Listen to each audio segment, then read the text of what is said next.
Yo, what is up guys, and welcome to the Day 38 recap of the 2016-2017 NBA season. Words cannot describe how proud I am of this team. Like, honestly. Words honestly cannot describe how proud I am of the Detroit Pistons. I'm sure all of you guys know by now that I am a die-hard Pistons fan. I've been a Pistons fan ever since I started watching the NBA back in like 2003, 2004, and the first, actually it was the 2004, the first round of the Eastern Conference playoffs against the Milwaukee Bucks. I still remember watching that game, and it was embarrassing for me because when I first saw that game, I was instantly hooked. I watched the entire game. Granted, I had no idea what I was watching. That was like my first time ever watching a basketball game. I had no idea what I was watching, but I was just instantly hooked. And then I remember a couple of days later, I walked past the TV again, and it was on again, and I literally asked my dad this, alright? I literally asked my dad, is this a rerun? I asked my dad if game 2 or whatever game it was, I think it was like game 3 or something, if that was a rerun. That's what I asked my dad. So yeah, I knew absolutely nothing about basketball, but I was addicted, yo. I was instantly addicted, and I had just been a Pistons fan ever since. And then of course they went on to win the NBA championship that year, so I guess you could say that I was a bandwagon fan to start, you know. I hopped on the winning team, even though it was the first round and no one thought they were gonna win. I hopped on to that team. After that, you know, they got to the NBA Finals the next year, lost to the Spurs in 7 games. I cried my eyes out after that Spurs loss because I wasn't used to seeing my Pistons losing. I saw them win once. That was the only thing I've ever seen. So, you know, I cried my eyes out the entire night after Game 7 lost to the NBA Finals to the Spurs. Like, it was one of the worst nights of my life. After that, you know, it started to go downhill from there. They traded Chauncey Billups, and then the organization just went to poop. But throughout those years, I never stopped watching. Actually, most of the time, I wasn't even watching. It's not because I didn't want to watch, it's because I couldn't, yo. The Pistons used to play on local TV all the time, and then they signed the cable deal, and then we didn't have cable at the time, so I couldn't watch the Pistons. But what I did was I freaking listened to the Pistons play every single night, huddled up in the laundry room of my house, listening to the radio with headphones and listening to the Pistons play, just closing my eyes, imagining what was actually going on in the game. I remember those days 100% clear. I remember the struggle. I remember the struggle of watching my Pistons go out there and losing every single night, night after night after night after night after night, taking L's everywhere. But I continued watching. Why? That's a good question. Probably because I just like the Pistons no matter what. But now to see this, yo, now to see this, I know most of you guys are saying, yo, chill out. They are 10-10. They are 10-10. That is not that great. That is nothing special. A bunch of teams in the NBA are 500. Yo, look at the Lakers, the Bucks, they're 500. The Pistons are just a pretty decent team. But you don't see what I see. I see a team that's learning to win without their best offensive player, without the player that carries most of the offensive load. I see a team finding an identity to win without him, even though he will be back in less than a week now. I'm sorry guys that this is an odd recap, but just bear with me here. This team is finding ways to win without their best offensive player. Earlier in the year, they were playing some great defense. They still are playing pretty good defense, but their offense was awful. I'm not gonna lie, watching those games, you could see it. Their offense was basically non-existent. And that's because they were used to Reggie Jackson being their offense. But now they have found a way to do that without him, which is only gonna help them in the long run when he does come back as well. Because when Reggie Jackson has an off night, they will know what to do, because last year, Reggie Jackson, when he had an off night, the Pistons were basically just screwed. And now they know that they can win even when he does have an off night. Yo, Reggie Jackson is going to come to this team, and of course he's going to make them even better. He will be another threat out there on the court with the threats they already have. Yo, listen to this. Last night against the Boston Celtics, almost every last single one of the Pistons starters scored 20 points. Tobias Harris, 21 points. Marcus Morris, 20 points. Andre Drummond, 20 points.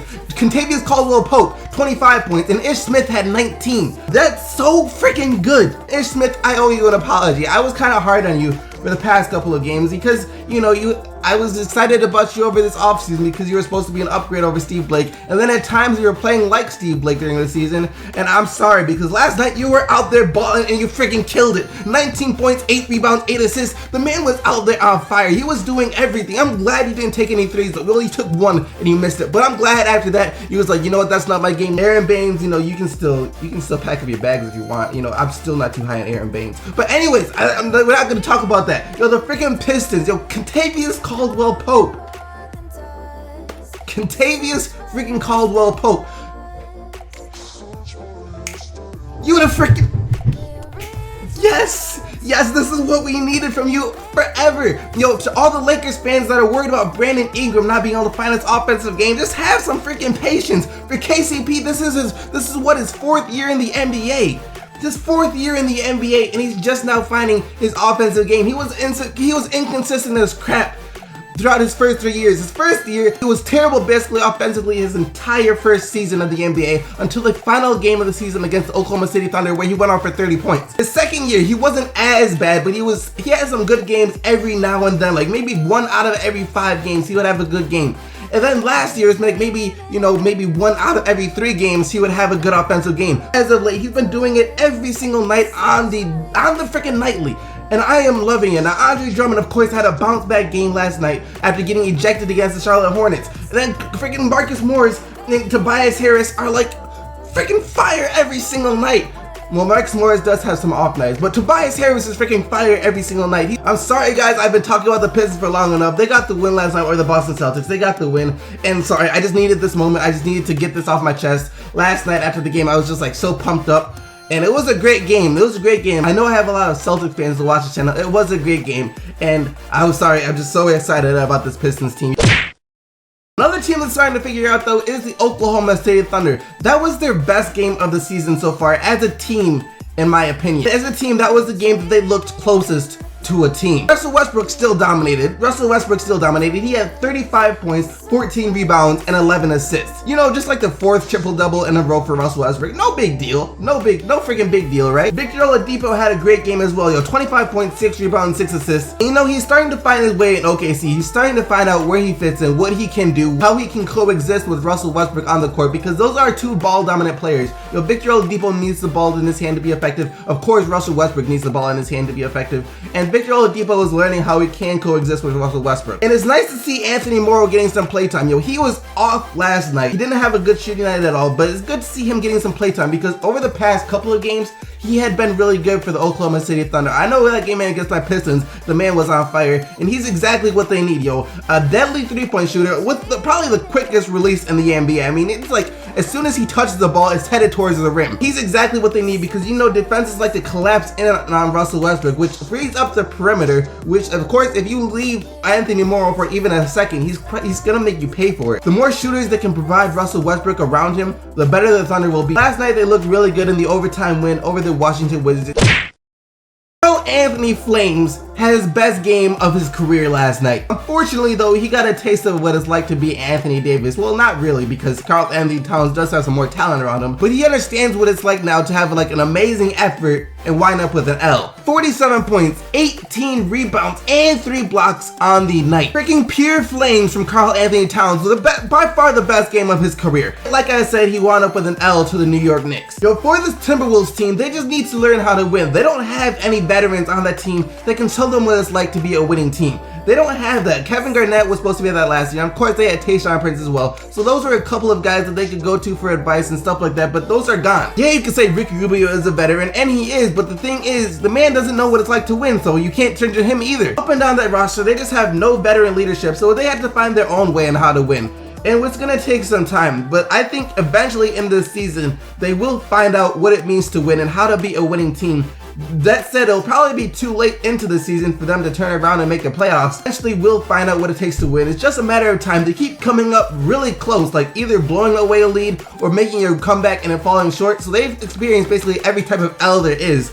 So now they just need to experience a couple of W's and they'll be good. As for the Knicks, yo, Cripple McStingus had another really good game, yo. Cripple McStingus is still balling out. He had 29 points last night and 8 rebounds and 4 assists. And Brandon Jennings had another one of his games off the bench, yo. It wasn't amazing, but it's just nice to have Brandon Jennings off the bench. I mean, he's not gonna be a good player every single night. This is just the type of player he is. But the nights he is good, he's really good. Like, he wasn't really good, like I said, he wasn't really good last night, but he was better than Derrick Rose. He had 12 points and 7 assists compared to Derrick Rose, 11 points and 2 assists. And Brandon Jennings was just out there making plays. He was out there like, you know, he's going to force things. You know, he's going to try and speed the game up. He likes to get on the open court. He likes to run. And that's just who Brandon Jennings is. He likes to create havoc out there on the court. Carmelo Anthony didn't have a great game. He didn't have a great game at all. But that didn't matter because they went to him with the game on the line once again. The game was tied at 104. Then with 2 seconds left, he made his turnaround little mid-range jumper that he goes to, the same one that he made against the Charlotte Hornets, except from the other side of the court. And the Knicks still continue to be a pretty good team. They always win when Joakim Noah is out though. Have you noticed that? Yo, they're now 3-0 when Joakim Noah doesn't play. Alright, Indiana, what the heck is going on here? I know you were missing Paul George, but that's no excuse for the defense that you played last night, especially the interior defense you played last night. How many lobs are you going to let Mason Plumlee have? I mean, it was lob after lob after lob after lob after lob, and it's just freaking ridiculous. And then it was even penetration after penetration after drive after drive after drive. The interior defense for the Pacers last night was non-existent. But the Portland Trail Blazers did get the nice win, though. They scored 131 points on Indiana. They dropped 131. So, you know, they did to Indiana what teams have been doing to them the past couple of games. Damian Lillard had another really good game, 28 points, 10 rebounds. Mason Plumlee has 16 points, 9 rebounds, 6 assists, but don't let those 6 assists make you think he's out there running the offense. It's more of like in the pick and roll situations, like Damian Lillard or something will do a handoff, and then, you know, Miles Plumlee will like make a bounce pass. Like, he's a good passer for a big man. I'm not discrediting him, but he's not like out there running the offense, you know, like, he's not like running the, he's like you get what I'm trying to say here. Evan Turner was an amazing pickup for the Portland Trail Blazers though. He's the guy that when Damian Lillard isn't in the game is running the offense. And he's really good at doing that for his size. He's a small forward that can run the offense. He had 13 points and 6 assists last night. And he had a slow start with the Portland Trail Blazers, but over the past few games, he has been a nice spark off their bench.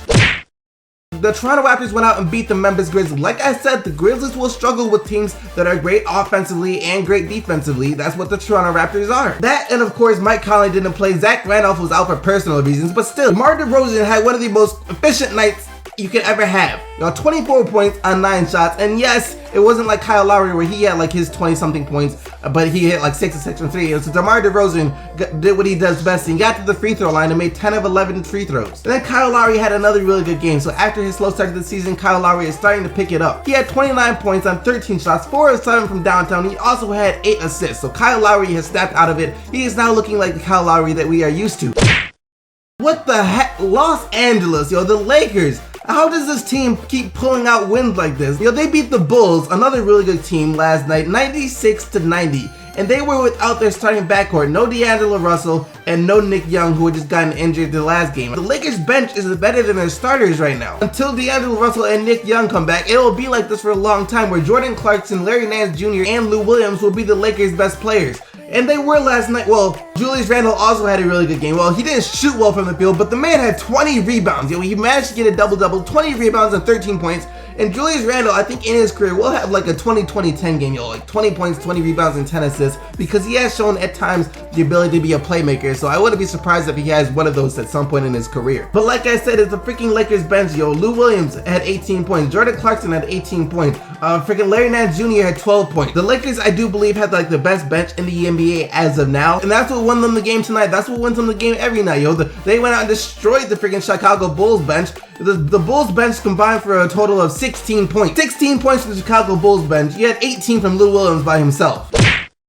The Phoenix Suns gave the Atlanta Hawks yet another L. The Atlanta Hawks were without Paul Millsap last night, so one of their star players was out. Dennis Schroeder still had a really good game. Dwight Howard still had a really good game. Kent Bazemore still had a really good game. Yo, Tim Hardaway Jr. had a good game out the bench.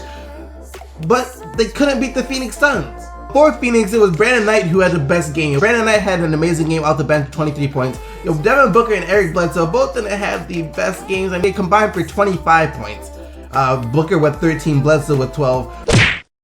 The San Antonio Spurs bounced back and beat the Dallas Mavericks once again. Yo, is anyone here surprised? Is anyone surprised? No, I didn't think so. Me either. Tony Parker got a DNP last night. The previous game against the Orlando Magic, Tony Parker was just awful. Last night he didn't play, but Patty Mills did, and Patty Mills was on fire, yo. Patty Mills had 23 points, 5 of 6 from downtown, 9 of 12 from the field overall. But the Spurs still need to find like a solid starting point guard, because I don't think Patty Mills is like a solid starting point guard. He's a guy that can come off the bench and get you buckets. I don't think he's like a starting point guard material. He's just not like a starting player. So they still need to address that. I think they will after this year. Kawhi Leonard struggled shooting from the field, but he had another 20-point game. He also had 7 rebounds. Also, he's always going to play his good defense. So, you know, you never have to worry about Kawhi Leonard. You know, the Spurs team just goes out and gets wins. That's just what they do. Like, one way or another, they're going to try and get a win. And last but not least, the Miami Heat went out and beat the Denver Nuggets. Yo, Hassan Whiteside, another beastly game. This guy has been on fire this season. 25 points, 16 rebounds, and 4 blocks. Not many people are talking about Hassan Whiteside, but he is going out there and killing it this season for the Miami Heat, and I'm sure that's why no one's talking about him, because right now he's playing for the Miami Heat, who aren't the best team in the NBA if you did not know. Emmanuel Mudiay didn't have the best game shooting the ball. Like I said, his shot is still a bit inconsistent right now, but it did do other things for the Denver Nuggets. You know, he had 8 rebounds and 7 assists to go along with his 7 points, so you know, just an off game from the field for Emmanuel Mudiay. Jokic did have a really good game as well. He was their best player. He had 17 points and 14 rebounds off the bench, which he's coming off the bench now in favor of Kenneth Faried, which early in the season was reversed, but now I guess Denver is still trying to figure out its lineups and stuff like that. That about wraps it up for the Day 38 recap of the 2016-2017 NBA season. I hope you guys enjoyed it. I know for a fact this is about to be the longest video I've ever made, and I'm sorry about that Pistons rant. I just had to do it, yo. I had to freaking do it. Like I said, I hope you guys enjoyed this video. If you did, make sure to smack the like button and subscribe to the channel for more videos just like this every single day. More NBA recaps, and you guys know what that means. I'll be right back here tomorrow recapping the action from tonight. So until then, keep getting the buckets, Team SDC, and I'm out of here. Peace!